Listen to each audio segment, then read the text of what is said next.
am God. I am God. I am God. I am God. So many people use this phrase and they say, I am God. And I know I've been gone for a couple of weeks, but I had some stuff going on in my family that took precedence over my YouTube videos. And we're going to talk about that today and an epiphany that I actually had about what I am God means and why I stress so much about words. This is Susie, your beautiful millionaire swan queen. Welcome back to the garden, my beautiful duckling. Subscribe, smash the like button, share my video, and I will love you forever. I am a life coach with a 99.6% success rate at getting people back together with the love of their life. If you are interested in working with me one-on-one, I would love to have you be one of the million people that I would like to unite in love. You can check out the links in the description below to do one-on-one coaching with me. Join my paid Facebook group, where it is the only place that I go live. Heads up, little man's in the house. Started the video and he decided to wake up. So this couple weeks that I have been gone, we've had 2 emergency medical situations in my life. And both of those emergency medical situations turned around really quickly within that 2-week time frame. The first one they said would be in the hospital for up to 14 days. They were home in 4. The second one was a diagnosis that was pretty grim, and it came back within the last several days that the tests were incorrect. So that one took a little bit longer than the 4 days, but still 2 weeks, and the tests were wrong. It's why I tell you, you have to persist in your words. And little man's going to help me today, apparently. Aren't you, Bubby? He was asleep when I hit record. Now he's sitting up awake. I tell you guys all the time, words matter. And everybody walks around and they say, I am God. And I create my reality. And I tell you to let go of that stigma that you are God and you create your reality, because it's really stressful to control 7 billion people on the planet. What? Yeah, see? It's really stressful. So instead, we control our words. And during these last couple of weeks, I've been doing a lot of reading, and I was Googling the first verses of the Bible. And the first verses of the Bible talk about how God created heaven and earth. And then he created light, and he balanced the light with dark, and he called the light and dark day and night.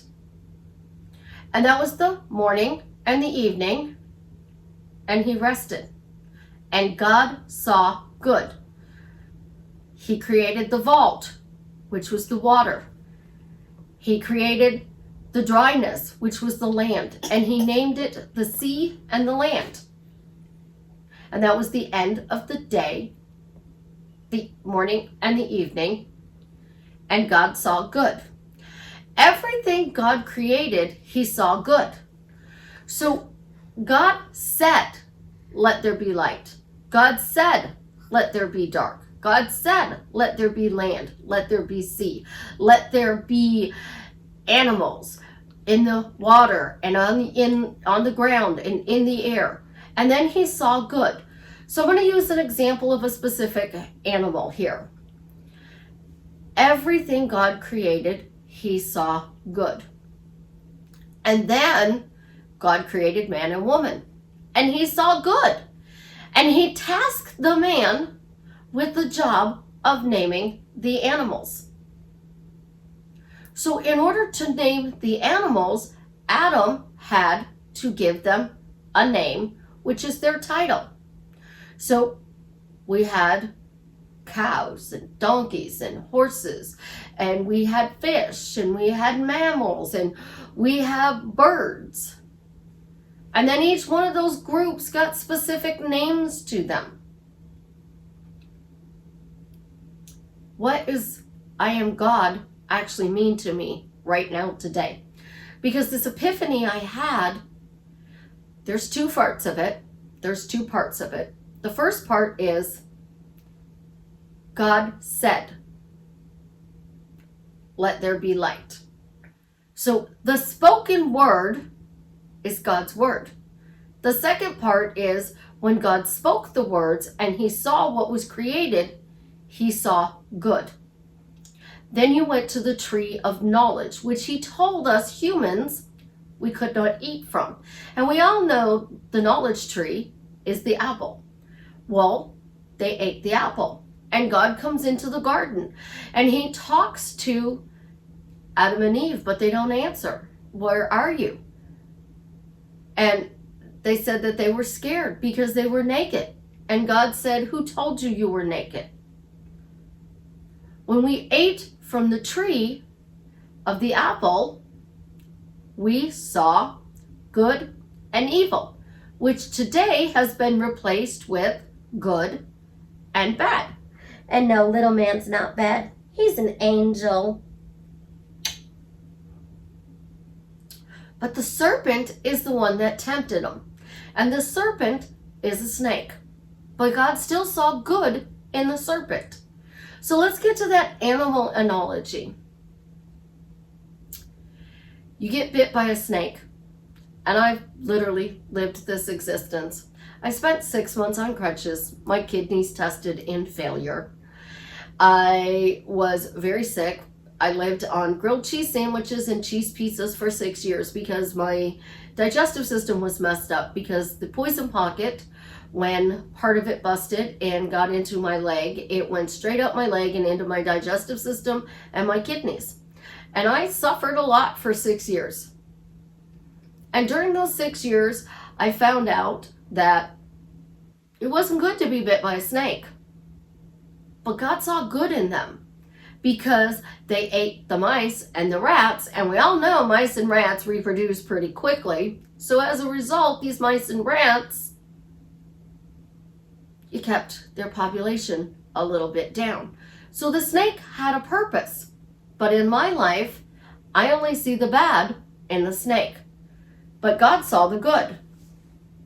Was being bit by a snake good? Probably not. I survived. That was good. I'm healthy. And bonus, because I did some research and I read, science had proved that copperhead snake poisoning supercharged the immune system, which made you psycho-healthy. So I used to walk around saying, copperhead snake poisoning, psycho-healthy. Somebody would say, you can't tuck your phone into your bra, you're going to get cancer. Nope, psycho-healthy, copperhead snake poisoning. Can't happen. And I walked around, kept saying I was healthy, I was healthy, I was healthy. I was speaking it out loud. So the good in the bite was that it created me being healthy. What is the good in a specific person? God, or the unknown, gave you a desire to marry this specific person. So we're going to pick on my Jared again. So God gave me the desire to be married to Jared. And I had this conversation with my ex-husband. Marriage is a title. But what exactly is marriage? It's just a relationship with a piece of paper. It's not even described as to what it is. And I asked him, when we were married, how did we describe our marriage? He said, we were just married. I said, well, what was the relationship like? He said, we were just married. I said, well, what kind of relationship was it? We were married. Well, was it good? Was it bad? Was it happy? Was it miserable? He said, we never defined that. We never said it was a good marriage, a happy marriage, a fun marriage. It was just a marriage. So God gave me the words, happily married.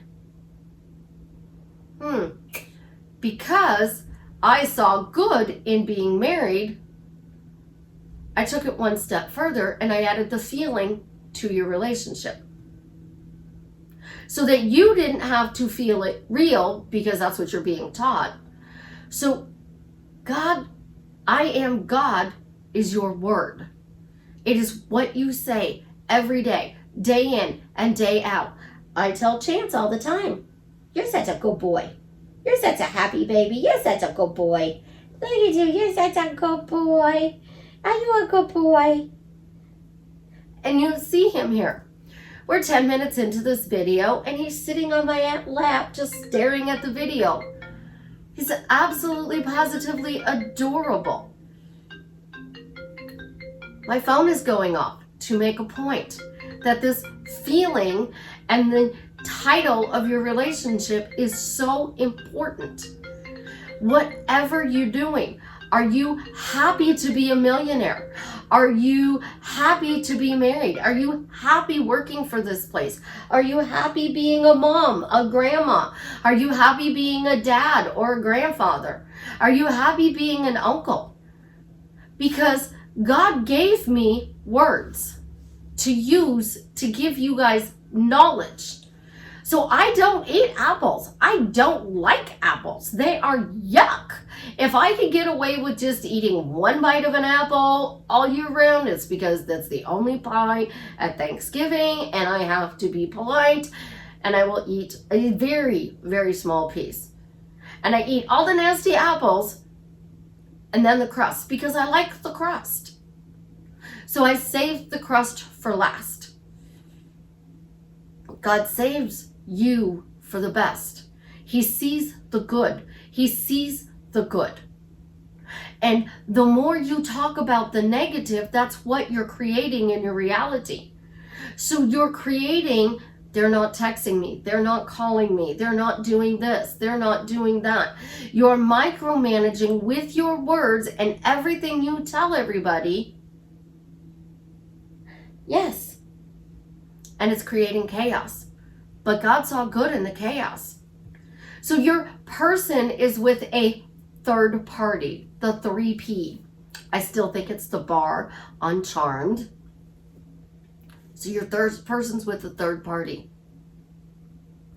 Why would God see good in that? Well, the third party may not be a good relationship. And if it's not a good relationship, he's seeing what a bad relationship is. And if he's seeing what the bad relationship is, then let's move this out. He knows that your relationship is good. He is seeing that he's doing all the right things for the wrong person. And you appreciate those things that he does for you. He sees that you respect him. You appreciate them because this person doesn't. We all say that they're miserable with the third party, and because they're miserable with the third party, of course they would have to see the good of being with us. So because we ate from the tree of knowledge, we see the bad. So we see that that person is with them for all the wrong reasons. But there's a lesson or something that they needed to learn so that they can be a better partner for you. Aw, little man's a sleepy. And because they see that lesson as good for you, God's spoken word, I saw good, that means you're going to get your happily ever after. But you have to see the good. So what is the good?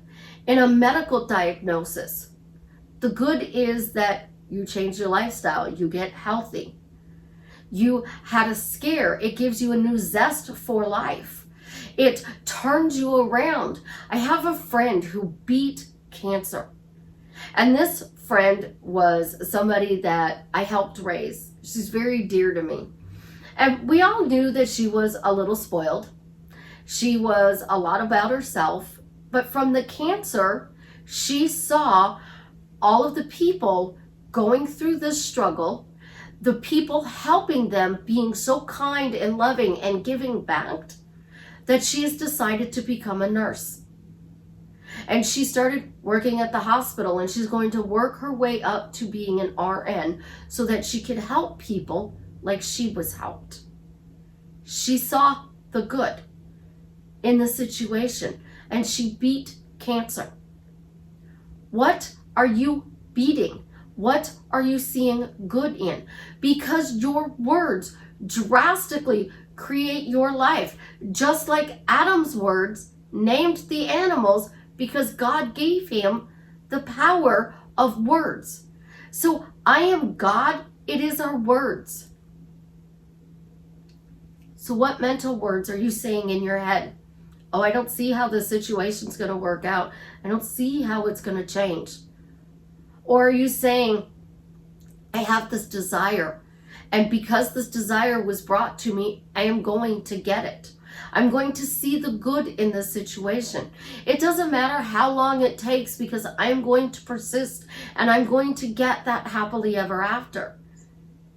No book that I have ever read that is an autobiography on any celebrity, politician, public person, they all had bad in their life. They had a bad marriage, a bad job, a bad parent, a bad childhood, a bad college years. They had something in their lives that made them become the person they are. So when you get that third party to go bye-bye, and you get your happily ever after with that person, and your words say you're married, add happily, because that's how you're going to keep that relationship day after day, year after year. You want 18,262 days, which is 50 years, happily married, romantic marriage, amazing marriage, fun marriage, adventurous marriage, balanced relationship, happily living with my specific person. God created light and dark, and he named it day and night, and he saw good. So I am telling you, marriage, it's a name, and he saw good. Living with somebody is a name, he saw good. Find your good in the situation, and you can flip it around. I can make this video even longer. So I have been doing work on the assault, and I told one of my friends, told Disha the other day, I must be healing because I miss my blonde. I loved being a blonde, and I've always wanted to be a redhead, but every time I go through trauma in my life, I change my hair to red. And then when the trauma starts to heal, I go back to being a blonde. So if I missed my blonde, that means I'm healing. And my therapist said that I would see good in the assault. Not the action itself, but what good came out of the assault. I finished therapy with a very amazing woman, two actually amazing women, that helped me process the trauma of the assault, all of the drama from my marriage, repair my relationship with my children. That's an awful lot of good that came out of that situation. Does that mean I don't see problems or I don't have bad? Absolutely not. I run into that guy, I'm still going to be upset. I'm human. But I'm in a different place than I was when he assaulted me. And I can stand my ground. I don't have to be screaming. You run into somebody you don't like, you can have a polite conversation and walk away. I can't have a polite conversation, but I can see that I've healed a lot of my past. Did I have to heal that? No, because going to the end and being happily married means it's already done. The bridge of incidents that brought me to my happily is not for me to decide, because God saw good. He guided me on this path. And I'm on this path and I'm going with the flow and I'm floating down the path, because in my path, it's water. And I'm on a canoe and I'm just going through, floating through the water. Sometimes the water's choppy and I really have to pay attention to the water. And this time of year, you know, the leaves are changing where I live and it's really starting to look beautiful. So I'm paying a little bit more attention to the beauty outside of me. The beauty outside of me is my words and what I tell people on a day-to-day basis. The beauty outside of me is little man. He's being an angel and he fell back asleep even though he woke up when I did the video, and he's been so good. This time of year, I love it. It's the most wonderful time of the year. I have 11 trees in my house. Yes, 11. Mind you, my little penthouse is less than 1,000 square feet and I have 11 trees. 4 of the trees are similar because they are snowmen. They're different in height though. And the other 7 trees are decorated. So each thought you have, it's like a tree in my house. What are you speaking about it? Are you seeing it as good or bad? Are you seeing it as the fact that the universe is delivering you more bad crap? Same day, different shit? Or is it the different day, same shit? What is your chaos meter? Chaos removes bad things from our lives. Those bad things that we acknowledged because we got the knowledge from an apple that we ate. So in manifesting, stop eating the apples. Start focusing on the good. Use your words to create that dream life, because when you do that, you get more love than you could ever imagine. And life is absolutely positively amazing. But only when you say it is. If you say you're depressed, you're depressed. If you say life is amazing, it is amazing. You don't need self-love or self-concept, but you need relationship self-concept. Your relationship with your friends, your family, your coworkers, your specific person, your children, your grandchildren. That is what you need to work on, because your words describe it. And then you think, if I go into all of this self-love, I love myself, I'm enough, I'm worthy, I'm deserving, that it's going to change your life. Yes, it'll make you feel better, but it doesn't change the fact that somebody's disrespecting you. It doesn't get rid of the third party. The only way to get rid of it is simple. 2 words: happily married. 2 words: happily married. When you're doubting, you form it in a question. Why am I happily married to Jared? If you have resistance and you're really doubting, you answer it. Why am I happily married to Jared? Because my beautiful duckling said so. If you need a little extra power to that, you do the swan question. So the swan technique is where you have your feelings, your end result, and you flip it and revise it all at the same time. So I'm doing revision at the same time in my question. Why do I instantly feel absolutely positively amazing to be loved by Jared, knowing things are different? And we are now happily married just because my beautiful ducklings said so. I revised the situation so I feel and I see good. I'm loved by Jared. I'm happily married. Things are different, which means I see the good and we're together. The third party's gone. Any reason we cannot be together just went out the door.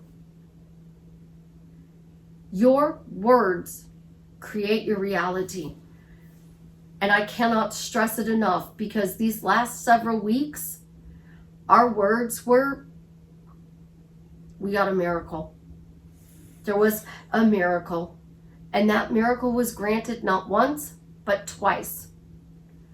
What miracles are you creating in your life with your words? Because your words are God.